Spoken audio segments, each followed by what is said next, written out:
स्वागत है आप सभी का tech study ITI YouTube channel पर। ITI एम्प्लॉयबिलिटी स्किल आज 8 अगस्त 2025 को फर्स्ट ईयर में क्या क्या क्वेश्चंस पूछे गए उसका ये फीडबैक सेशन। एंड उस फीडबैक के साथ साथ हमने एक चीज़ और इस वीडियो में किया। आज के क्वेश्चन को हमने शामिल किया ही, लेकिन जो रिपीटेड क्वेश्चन बार बार पूछे जा रहे हैं पिछले 3-4 दिनों से फर्स्ट ईयर में, इसलिए हमने इस सीरीज़ को टॉप 50 रख दिया है। ये 50 प्रश्न ऐसे हैं जो आपके एग्जाम में बार बार रिपीट हो रहे हैं, और 8 अगस्त आज के दिन जो क्वेश्चन पूछे गए वो तो इसमें है ही, बट टॉप 50 ये सीरीज है एक तरह से एम्प्लॉयबिलिटी स्किल की। इसे अगर आप देख लेते हैं तो आप आसानी से आने वाले जो एग्जामिनेशन है फर्स्ट ईयर के उसे बहुत बेहतरीन तरीके से कर पाएंगे। पूरे के पूरे 25 क्वेश्चन भी आप सही कर सकते हैं। तो वीडियो को प्लीज़ लाइक जरूर कीजिएगा। चैनल पे पहली बार विजिट करें, सब्सक्राइब अभी तक नहीं किया, सब्सक्राइब करके इस तरह से बेल आइकन को दबा लीजिएगा, जिससे आपको आगे भी पढ़ाई के साथ साथ बाकी सारी अपडेट, जॉब की इन्फॉर्मेशन, अप्रेंटिसशिप की अपडेट भी इस चैनल पर मिलती रहेगी। तो स्टार्ट करते हैं। आपका भी अगर फर्स्ट ईयर है, कोई भी ट्रेड हो आपका, तो आपके लिए वीडियो बहुत ज़्यादा यूज़फुल है, और अगर आप लाइक करते हैं तो सब तक ये वीडियो पहुंच पाएगी। तो आपका एक लाइक ये वीडियो को और लोगों तक भी पहुंचा सकता है। एक क्वेश्चन जो AI से रिलेटेड पूछा जा रहा है, what does ethical AI aim for. अब आर्टिफिशियल इंटेलिजेंस, आप सबको आजकल पता ना कि AI का कितना ज़्यादा यूज़ बढ़ता जा रहा है, चाहे ग्रोक हो, चैट GPT हो, परप्लेक्सिटी हो, सारी जितने भी हैं AI, उनका यूज़ कितना ज़्यादा बढ़ता जा रहा है। तो इथिकल AI का मतलब क्या है यहाँ पे पूछा जाता है। ऑप्शन मिलेंगे आपको फेयर यूज, लाउड म्यूज़िक, साथ में आपको मिलेगा यहाँ पे ऑप्शन वीडियो एडिटिंग या नन। तो यहाँ पे एक्चुअल में फेयर यूज, एथिकल AI का एम ही है, उद्देश्य ही है क्या कि उसका एक फेयर यूज हो, सही यूज हो। ठीक है, AI का यूज़ यहाँ पे लोग बहुत सारी फेक चीज़ें करने के लिए, लोगों की इधर उधर की फालतू की वीडियो क्रिएट करने में, फर्जी लोगों से फ़ोटो या लगा के उस पर गलत कुछ बोलने में कि उससे गलत एक बयानबाजी हो जाए, इन सब चीज़ों में भी यूज़ करें तो वो नहीं होना चाहिए। इथिकल AI का मतलब उसका सही इस्तेमाल हो, तो फेयर यूज आपका राइट आंसर होगा। सीरियल नंबर यहाँ पे इसलिए क्वेश्चन के डिफरेंट दिख रहे हैं क्योंकि ये PDF में जिस तरह से हमने आपको पहले पढ़ाया हुआ उसमें जो सीक्वेंस में है उसके हिसाब से रखा हुआ है। द वर्ड व्हेन डिनोट, अब व्हेन का मतलब यहाँ कह रहा है कि अगर WHEN, ठीक है, व्हेन है तो इसका क्या मतलब होता है। व्हेन मीन्स हम कब यूज़ करते हैं, व्हेन माने होता है कब। तो कब पूछा जाता है, कब, टाइम के केस में, कि कब ये घटना हुई, कब तुम वहाँ पहुँचे। तो ये सब कुछ क्या डिनोट करता है, समय। ठीक है, यानी व्हेन क्या डिनोट करेगा, समय डिनोट करेगा। राइट आंसर क्या हो गया, टाइम। उसी यहाँ अगर अब ये व्हेयर पूछा जाए आपसे, तो व्हेयर मीन्स होता है कहाँ, तो वो प्लेस को डिनोट करेगा। हु पूछा जाए तो वो पर्सन को डिनोट करेगा। व्हाट पूछा जाए तो वो किसी चीज़ को डिनोट करेगा, क्या है वो, थिंग को डिनोट करेगा।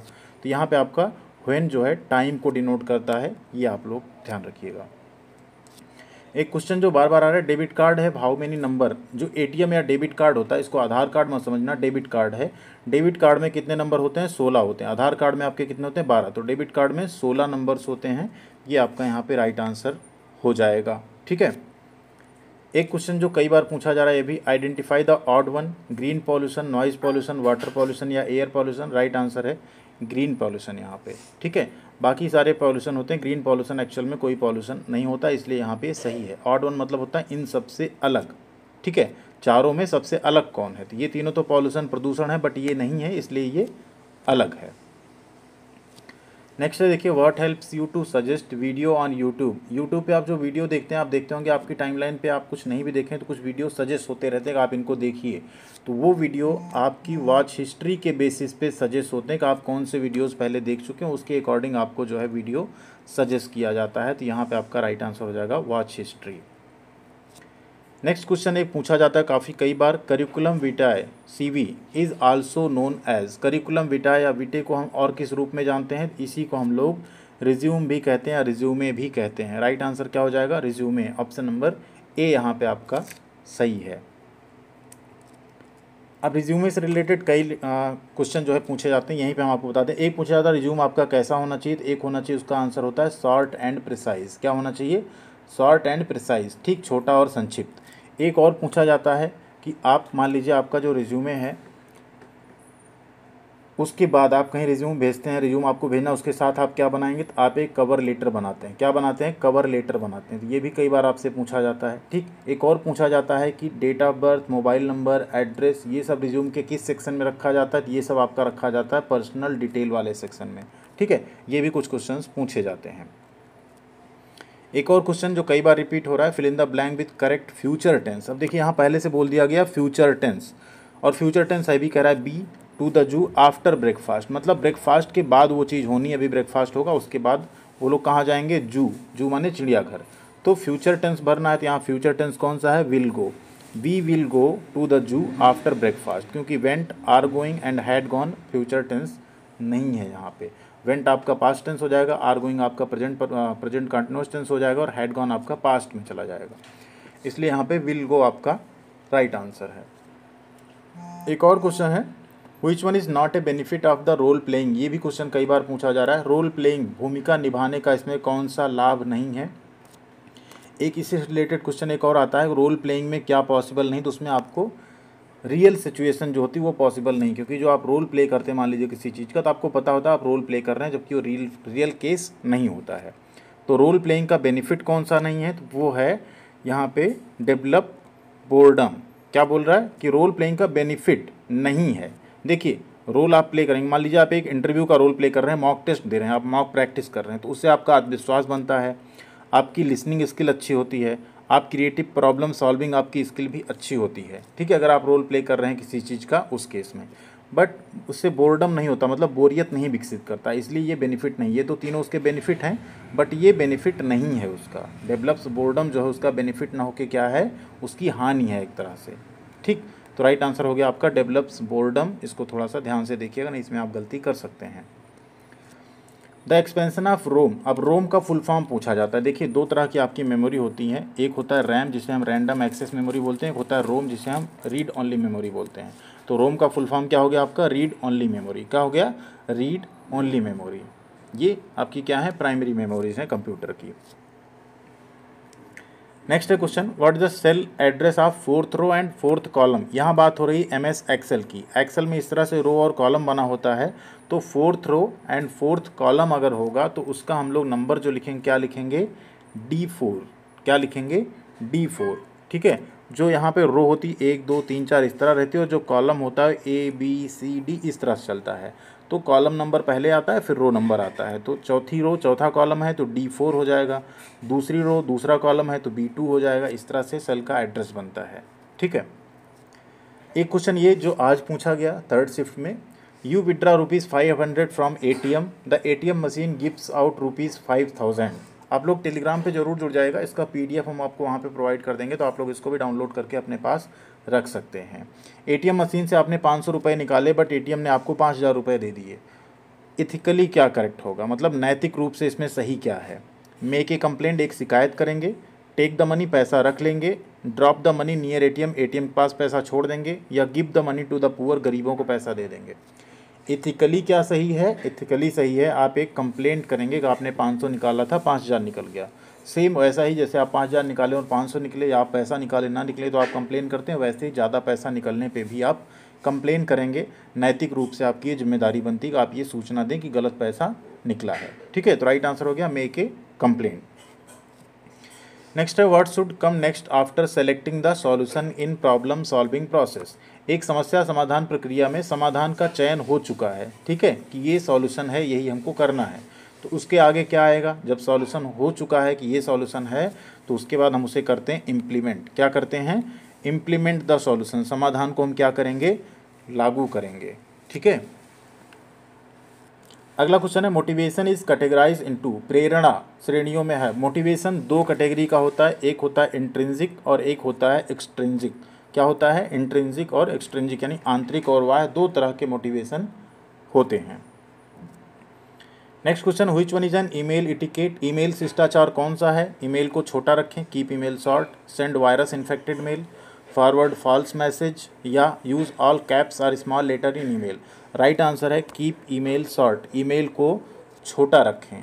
ठीक है, एक और क्वेश्चन जो पूछा जा रहा है, MSME स्टैंड्स फॉर, MSME का फुल फॉर्म बताना है आपको। तो MSME होता है micro small and medium enterprises. क्या होता है, micro small and medium enterprises.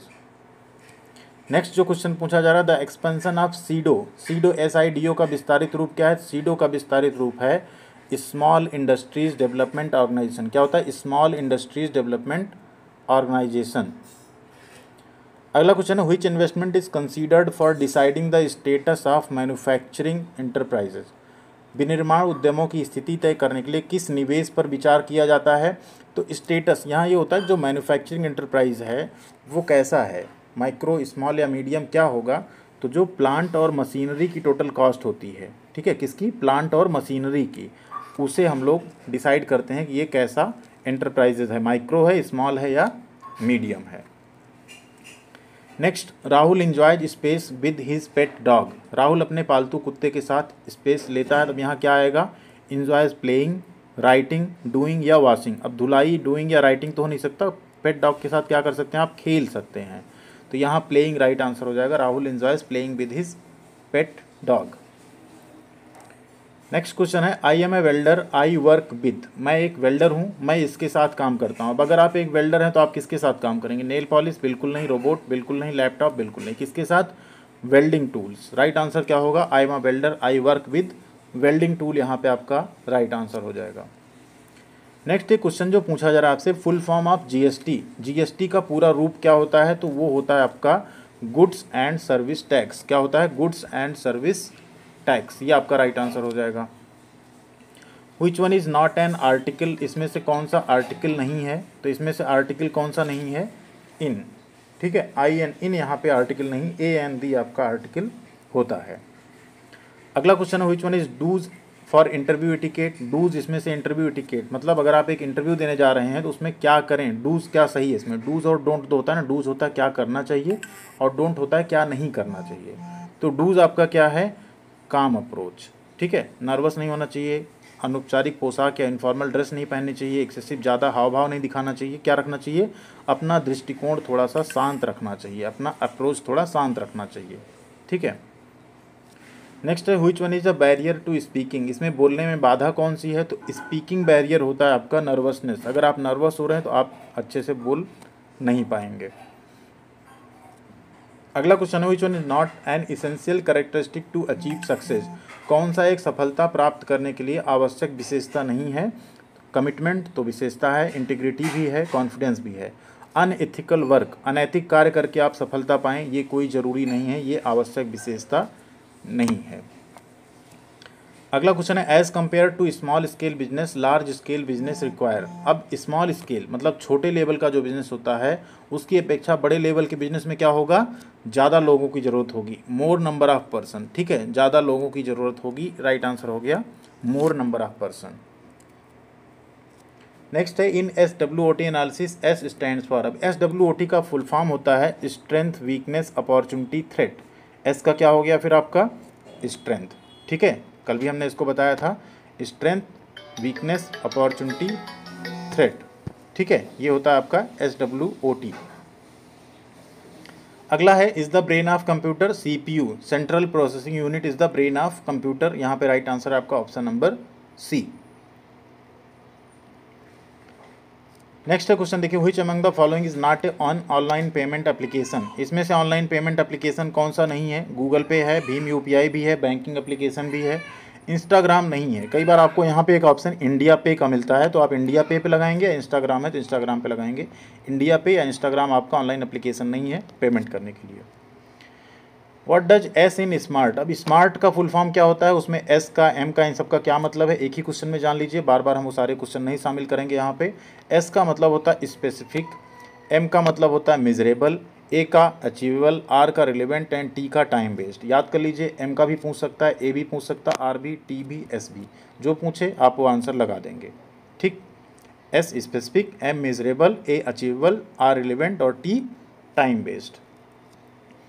What is stress, तनाव क्या है, feeling of Joy, feeling of surprise, feeling of delight या फीलिंग ऑफ फ्रस्ट्रेशन या डिसअपॉइंटमेंट। तो तनाव क्या होता है, फीलिंग ऑफ फ्रस्ट्रेशन या डिसअपॉइंटमेंट। ये भी क्वेश्चन पूछा जा रहा है। एक क्वेश्चन ये जो पूछा जा रहा है, एन एक्टिविटी दैट स्टॉप्स और reduce stress is called a stress buster. Which of the following according to use not a stress buster. Stress buster मतलब ऐसी एक्टिविटी जिससे आप स्ट्रेस को दूर कर सकें, बट इसमें पूछ रहा है इन सब में स्ट्रेस बस्टर नहीं है, मतलब कौन स्ट्रेस को कम नहीं करेगा। तो सही आंसर है spending long hours thinking about the problem. अगर आप लंबे घंटे, लंबे समय तक आप सिर्फ प्रॉब्लम के बारे में सोचते रहेंगे तो आपकी स्ट्रेस कम नहीं होगी, उल्टा और बढ़ जाएगी। विच of the following website R not popular for finding jobs. Job पाने के लिए अच्छी वेबसाइट इसमें से कौन सी नहीं जो पॉपुलर ना हो, लिंक्डइन, सीरोज, नौकरी या ट्विटर। तो ऊपर की तीनों वेबसाइट आपकी नौकरी पाने के लिए हैं, बट नीचे twitter.com आपका सोशल मीडिया एक वेबसाइट होती है। अगला क्वेश्चन है, what action should be taken after getting to know customer suggestion या प्रॉब्लम। ग्राहकों के सुझाव या समस्याओं को जानने के बाद क्या करना चाहिए? तो सुझाव या समस्या अगर आपने सुन ली, ठीक है, आपने पूछ लिया, उसे कैटेगराइज करिए, उस पर एक्ट करिए, उसका फॉलोअप करिए, कोई समस्या सॉल्व हुई या नहीं। तो राइट आंसर आपका है ऑप्शन नंबर सी। एक और क्वेश्चन पूछा जा रहा है, for short distance which network type should be used. Short distance के लिए कौन से नेटवर्क का प्रयोग करना चाहिए? उसके लिए होता है लैन, लोकल एरिया नेटवर्क। लंबी दूरी के लिए कौन सा करते हैं? जैसे वैन का WAN, वाइड एरिया नेटवर्क, जैसे इंटरनेट होता है, एक तरह से आप समझ लीजिए पूरे देश में एक तरह से आप उसका यूज़ कर रहे हैं, ठीक है। अगला क्वेश्चन है, ये रिज्यूमे शुड बी, जो हमने बताया था, एक रिज्यूम कैसा होना चाहिए? शॉर्ट एंड प्रिसाइज, छोटा यानी संक्षिप्त और सटीक होना चाहिए। ऑप्शन नंबर ए सही होगा। Fill in the blank with correct word, they space good friends. अब यहाँ आएगा they are good friends, they के साथ क्या आएगा? दे आर गुड फ्रेंड्स, ठीक है। A program that infects other program by modifying them is called, एक प्रोग्राम जो दूसरे प्रोग्राम को संशोधित करके संक्रमित करता है कहलाता है, उसे हम लोग कहते हैं वायरस। क्या कहते हैं? Virus. A person who is associated with the starting of business is called, एक व्यक्ति जो व्यवसाय की शुरुआत से जुड़ा होता है कहलाता है, उसे हम लोग कहते हैं एंटरप्रेन्योर या उद्यमी। बिजनेसमैन बिल्कुल मत लगाइएगा, आप लोग कई बार कई कैंडिडेट बिजनेसमैन यहाँ पे लगा के चले जाते हैं। नेक्स्ट है, कंप्यूटर सिस्टम कंसिस्ट ऑफ, एक कंप्यूटर सिस्टम के होते हैं, क्या क्या होते हैं? कंप्यूटर सिस्टम होता है सॉफ्टवेयर और हार्डवेयर, या हार्डवेयर एंड सॉफ्टवेयर। आपका राइट आंसर हो जाएगा ऑप्शन नंबर बी, यहाँ पे आपका सही हो जाएगा। What is the full form of naps, NAPS का पूर्ण रूप क्या है? NAPS का फुल फॉर्म होता है नेशनल अप्रेंटिसशिप प्रमोशन स्कीम। क्या होता है? National apprenticeship promotion scheme. अगला question, an illegal activity committed on the internet is called, internet पर की गई एक अवैध गतिविधि कहलाती है, उसे हम लोग कहते हैं साइबर क्राइम। एग्जाम्पल अगर इसमें आ जाए कि अवैध गतिविधि कौन सी है, तो एक आएगा उसमें ऑनलाइन गैम्बलिंग, वो आपका सही रहता है, ऑनलाइन गैम्बलिंग या ऑनलाइन जुआ खेलना। क्वेश्चन है, fill in the blank with proper reflexive pronoun, she has hurt. अब सी हैज़ हर्ट क्या आएगा? Herself, she has hurt herself. एक और क्वेश्चन आता है, आर यू गोइंग, यहाँ कह रहा है प्रॉपर इंटेरोगेटिव यानी क्वेश्चन वाला वर्ड ले आना है, तो कहाँ जा रहे हो आएगा ना, तो उसके साथ आएगा व्हेयर आर यू गोइंग। क्या आएगा? Where are you going. For smart goal, S stand for, S का मतलब है स्पेसिफिक। क्या है? स्पेसिफिक, ठीक है, स्पेसिफिक, मेजरेबल, अचीवेबल, ठीक है, यहाँ पे टाइम बेस्ड, एंड आर का मतलब क्या होता है? Relevant. The expansion of GDP is, GDP का विस्तार क्या है? GDP को हम लोग बोलते हैं ग्रॉस डोमेस्टिक प्रोडक्ट। क्या बोलते हैं? Gross domestic product. एक और क्वेश्चन पूछा जा रहा है, low level language is also called, low level language को हम लोग कहते हैं मशीन लैंग्वेज। क्या कहते हैं? मशीन लैंग्वेज, ठीक है। In MS Excel collection of worksheet is known as, MS Excel में जो वर्कशीट है उनका एक साथ कई वर्कशीट अगर हो तो उन्हें हम लोग कहते हैं वर्कबुक। क्या कहते हैं? वर्कबुक। गोल्स आर कैटेगराइज्ड, लक्ष्यों को वर्गीकृत किया गया। लक्ष्य जो है दो तरह के होते हैं, एक शॉर्ट टर्म एक लॉन्ग टर्म, और मोटिवेशन क्या होते हैं? दो होते हैं, इंट्रिंसिक और एक्सट्रिंसिक। तो गोल में क्या सही है? Short term and long term. RTI का फुल फॉर्म भी पूछा जा रहा है, RTI का फुल फॉर्म होता है राइट टू इन्फॉर्मेशन। क्या होता है? Right to information. ये एक अधिनियम था, राइट टू इन्फॉर्मेशन एक्ट, तो RTI उसमें से होता है राइट टू इन्फॉर्मेशन। एक और क्वेश्चन पूछा जाता है, Julie is treated differently due to her skin colour, it is. अब जूली का स्किन कलर थोड़ा सा अलग है, इसकी वजह से वो अलग ट्रीट किया जाता है, उसे हम लोग कहते हैं डिस्क्रिमिनेशन या भेदभाव। किसी के स्किन कलर, किसी की हाइट, किसी की पर्सनालिटी से किसी को जज नहीं करना चाहिए, ठीक है। तो ये हैं आपके टोटल 50 क्वेश्चन थे यहाँ पे, और ये वो क्वेश्चन है जो आपके फर्स्ट ईयर एम्प्लॉयबिलिटी स्किल पिछले 4 से 5 दिनों से कंटिन्यू पूछे जा रहे हैं। इसलिए हमने 25 ना रख के कोशिश किया 50 क्वेश्चन आप सबको कराने का। इसमें वो क्वेश्चन भी हैं जो आज पूछे गए, एंड वो क्वेश्चन भी हैं जो कल या परसों पूछे गए थे, और ये क्वेश्चन आगे भी पूछे जाते रहेंगे, तो आप लोग इनको बार बार जरूर रिपीट कर लीजिएगा। और ये PDF और कल का PDF दोनों PDF हम टेलीग्राम पर शेयर कर देंगे। आप लोग नहीं जुड़े हैं तो tech study ITI Telegram channel है, वहाँ पर जुड़ जाइएगा, वहाँ से आप डायरेक्ट PDF भी डाउनलोड कर सकते हैं। तो आपको 20 मिनट का वीडियो नहीं देखना पड़ेगा, डायरेक्ट आप PDF से अपना रिवाइज कर सकते हैं। थैंक यू वेरी मच, ख्याल रखिएगा अपना। मिलते हैं अगली अपडेट के साथ अगले वीडियो में।